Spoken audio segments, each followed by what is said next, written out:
L'initiative pour la transparence dans les industries extractives, ITIE, est une norme mondiale qui défend l'amélioration de la transparence dans la gestion des revenus et l'obligation de redevabilité dans les secteurs pétroliers, gaziers et miniers.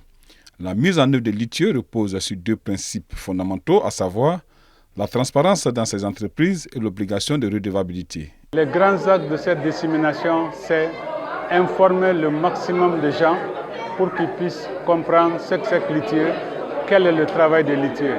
Et c'est fait à partir des rapports 2020 et 2021. L'impact visé, c'est que le citoyen lambda, à tout moment où il se trouve, comprenne un peu qu'est-ce que l'or, les recettes de l'or sont en train de faire pour le Mali.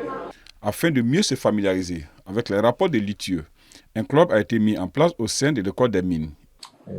L'objectif assigné à ce club, c'est évidemment la sensibilisation, le partage de l'information et l'éducation dans le domaine en fait de la transparence. Donc la transparence, comme le slogan même de l'ITIE, publier ce que vous déclarez, pour permettre un peu aux citoyens de comprendre ce qui se passe au milieu dans ce secteur-là, qui est longtemps resté un secteur obscur pour les citoyens.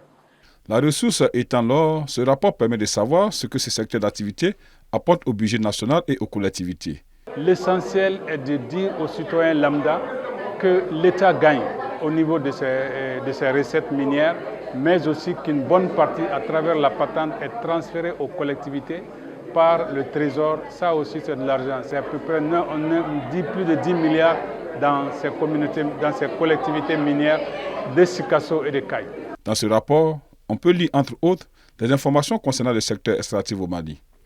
Il fait également l'état de la contribution du secteur extractif dans l'économie nationale, qui s'élève à plus de 517,79 milliards, avec 10,7% du produit intérieur brut, 21% des recettes fiscales de l'État et 77,1% des recettes d'exportation du pays.